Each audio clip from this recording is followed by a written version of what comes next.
గణపతయే నమః. ఓం గురుభ్యో నమః. ఓం శ్రీమాత్రే నమః. పరమేశ్వర స్వరూపమైనటువంటి జ్యోతిష, వాస్తు మరియు ఇతర అనేకమైనటువంటి శాస్త్రములను మనకు అందించినటువంటి మహర్షులకి నమస్కారం. హయగ్రీవ హయగ్రీవ హయగ్రీవేతి యో వదేత్తస్య నిస్సరతే వాణీ జహ్నుకన్యా ప్రవాహవత్. అరుణాం కరుణాతరంగితాక్షీం ధృతపాశాంకుశపుష్పబాణచాపాం అనిమాదిభిరావృతాం మయూకైః అహమిత్యేవ విభావయే భవానీం. శ్రీమాత్రే నమః.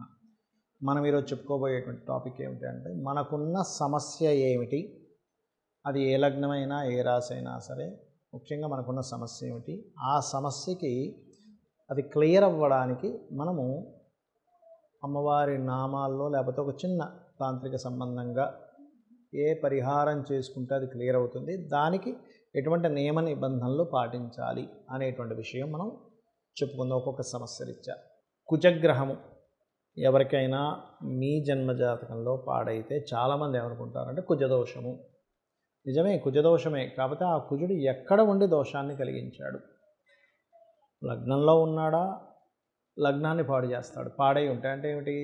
బక్క చిక్కిపోవడం, వేడి చేయడం, దెబ్బలు తగలడం, యాక్సిడెంట్స్ అవ్వడం. ధనస్థానంలో ఉన్నాడా? కుటుంబము అప్పులు ఇవ్వడం, దీని ద్వారా ధనాన్ని ఇబ్బంది పెడుతూ ఉంటాడు. మూడో స్థానంలో ఉన్నాడా? పరాక్రమాన్ని ఇస్తాడు. అయితే ఇక్కడ శుభుడైతే రెండో స్థానంలో ఉంటే భూమి మూలంగా డబ్బులు ఇస్తాడండి. శుభుడై లగ్నంలో ఉంటే మంచి స్ట్రెంత్ ఇస్తాడు, ఎక్సర్సైజ్లు వెళ్ళి మంచి బాడీ పెంచుతాడు. ఇది మనం అర్థం చేసుకోవాలి. పాడై ఉన్నాడా? ఇబ్బంది పెడుతూ ఉన్నాడా?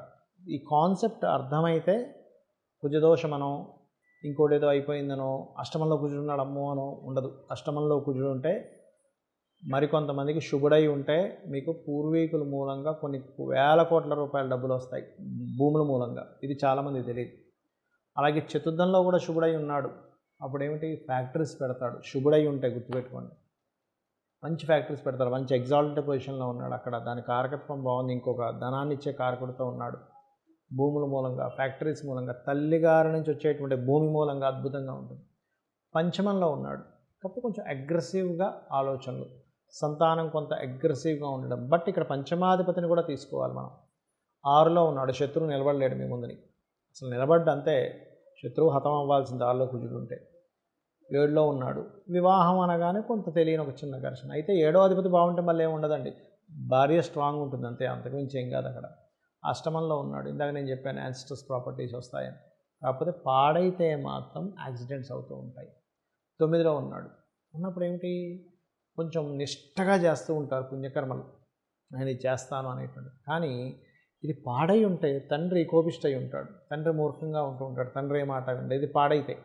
అయితే ఇది పాడవడము బాగుండడం అనేటువంటిది కేవలం ఒక గ్రహం ఉంటే సరిపోకుండా దాని అధిపతి ఎక్కడున్నాడు, నవాంశలో ఎక్కడున్నాడు, ఏ శుభగ్రహాలతో కనెక్ట్ అయ్యింది, ఇవి తీసుకోవాలి.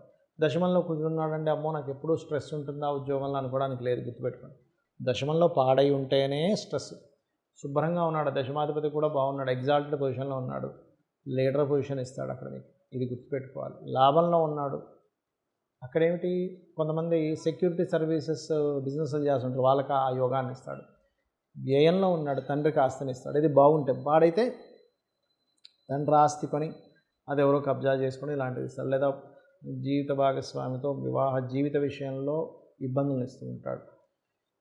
ఇలా ఉంటుంది. కానీ కుజుడు ఇలా ఉన్నాడు కాబట్టి ఇది అనుకోకూడదు. సరే, ఒకవేళ పాడై ఉన్నాడు అనుకోండి, కాసేపు మీరు రావి చెట్టు చుట్టూ ప్రదక్షిణాలు, ఆంజనేయ స్వామి ఆలయానికి వెళ్ళడం, ఆంజనేయ స్వామికి సింధూర లేపనము లేదా తమలపాకులతో చక్కగా నివేదన పూజ చేస్తూ ఉంటారు, అటువంటివి చేయడము, సుబ్రహ్మణ్యేశ్వర స్వామి యొక్క ఆరాధన చేయడము, లక్ష్మీ నరసింహస్వామి యొక్క ఆరాధన చేయడం, ఈ యొక్క క్షేత్రాలకి ఆలయాలకు వెళ్ళడం, లేదా శక్తిదేవత ఆలయాలకు వెళ్ళడం, కామాక్షి అమ్మవారి ఆలయాలకు వెళ్ళడం, కామాఖ్య ఆలయాలకు వెళ్ళడం చేస్తూ ఉండండి. ఇప్పుడు ఏమవుతుందంటే, ఇది ఏమీ లేదు, ఆ గ్రహం అక్కడే ఉంది, కానీ మీకు రక్షణ ఏర్పడింది అమ్మవారి ద్వారా లేదా ఆంజనేయ స్వామి ద్వారా ఒక రక్షణ ఏర్పడింది.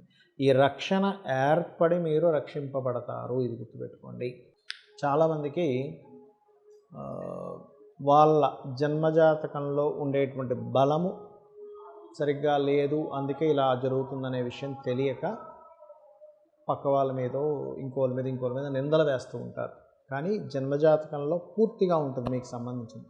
అది మీరు పూర్వజన్మలో చేసుకున్న కర్మ ద్వారా వచ్చింది. మీరు ఇప్పుడు చేసుకునే కర్మ ద్వారానే దాన్ని తగ్గించుకోవచ్చు అనే విషయాన్ని తెలుసుకోవాలి.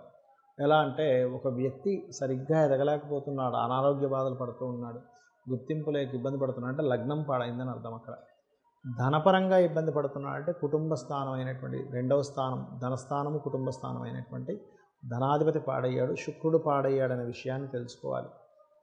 ప్రయత్నాలు ఏ ప్రయత్నం చేసినా అవ్వట్లేదంటే మూడో అధిపతి పాడయ్యాడు లేదా బుధుడు పాడయ్యాడని తెలుసుకోవాలి. గృహం కొనుక్కోలేకపోతున్నాము, గృహం కొనుక్కోలేక ఇబ్బంది పడుతున్నాము అన్నప్పుడు చతుర్థాధిపతి సంబంధం ఎలా ఉందో చూసుకోవాలి. అదేవిధంగా సంతానానికి పంచమాధిపతి, వివాహానికి సప్తమాధిపతి శుక్రుడు, ఆకస్మిక సంఘటనలు జరుగుతున్నాయంటే అష్టమాధిపతి,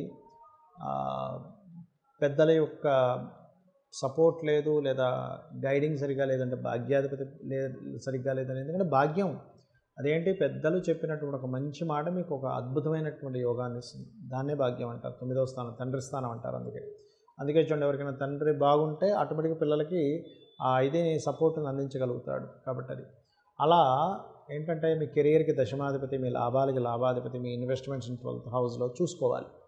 అంటే ఏమిటి, ఎందుకండి ఈ భావాలు ఇలాగ పనిచేస్తున్నాయంటే ఇదంతా భగవంతుడు క్రియేట్ చేసినటువంటి ఒక సాఫ్ట్వేర్. మనం చేసినటువంటి పుణ్యము పాపము వాటి ద్వారా ఆ ఫైల్స్ స్టోర్ చేసుకుంటూ మనకు మరలా ఇస్తూ ఉంటాయి. మనం ఎలా అయితే ఒక బ్యాంకులో వెళ్ళి ధనాన్ని డిపాజిట్ చేస్తే తర్వాత ఎప్పుడు కావాలంటే అప్పుడు దాన్ని తీసుకున్నట్టుగా. అయితే ఇక్కడ మీరు అర్థం చేసుకోవాల్సింది ఏంటంటే, ఫైనాన్షియల్ ఇబ్బంది ఉంది, ఓం సంపత్కరీ సమారూఢ సింధుర వ్రజ సేవితాయ నమః లేదా ఓం ధర్మాధ్యక్ష ధనాధ్యక్ష ధనధాన్య వివృద్ధి ఇవి చెప్తూ ఉన్నాం మనం.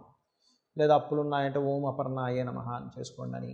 లేనట్లయితే ఉద్యోగం రావట్లేదంటే ఓం మాణిక్య మకుటాకార జానద్వయ విరాజితాయ నమః చేసుకోండి అని చెప్తూ ఉన్నాం. అయితే ఇక్కడ ఏంటంటే ఈ మంత్రము సాధన చేసుకోవడం ఒక ఎత్తు అయితే, కంప్లీట్గా ఇప్పుడు ఉద్యోగం కోసం చేస్తున్నారు, ఉద్యోగాన్ని ఇచ్చే వ్యక్తి, మీరు చేసేటువంటి జాబ్ ప్రెమిసెస్ ఏదైతే ఉందో అది సుపీరియర్ పర్సను, ఆ కంపెనీ అదంతా కూడా అమ్మవారి స్వరూపం, ఈశ్వర స్వరూపంగా మీరు అర్థం చేసుకోవాలి.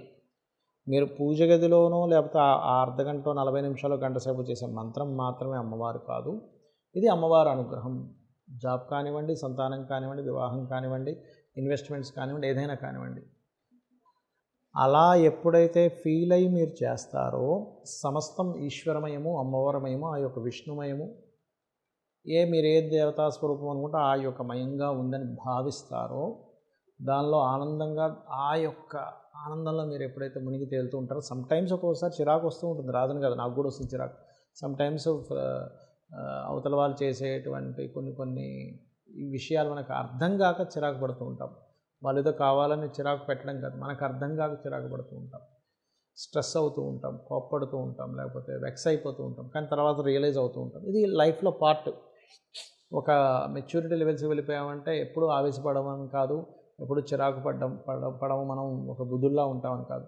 ఈ లైఫ్ యొక్క జర్నీలో ఇవి జరుగుతూ ఈ రకం వెళ్తూ ఉంటుంది. అయితే మీరు కేవలం పూజ గదిలో ఉన్నప్పుడు చేసేటువంటి మంత్ర సాధన మాత్రమే కాకుండా నిత్యము చేసే ఎవ్రీ సెకండ్లో ఉండేటువంటి అట్మాస్ఫియర్ని మీరు అమ్మవారిగా భావించండి.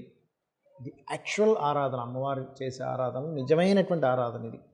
ఇలా మీరు చేశారా, ప్రతి దాన్ని అమ్మవారి స్వరూపంగా, ఈశ్వర స్వరూపంగా చేస్తూ ఆస్వాదిస్తూ ఒక భక్తి భావంతో, ఒక ఎంజాయ్ భావంతో, ఒక నేచర్ని ఎంజాయ్ చేస్తున్న భావంతో, బికాజ్ ఆఫ్ ఆల్వేస్ ప్రతిదీ నేచరే చేశారా, మీ అంత ఆనందంగా ఉండేటువంటి వ్యక్తి ఈ భూమి మీద ఎవ్వరూ ఉండరు.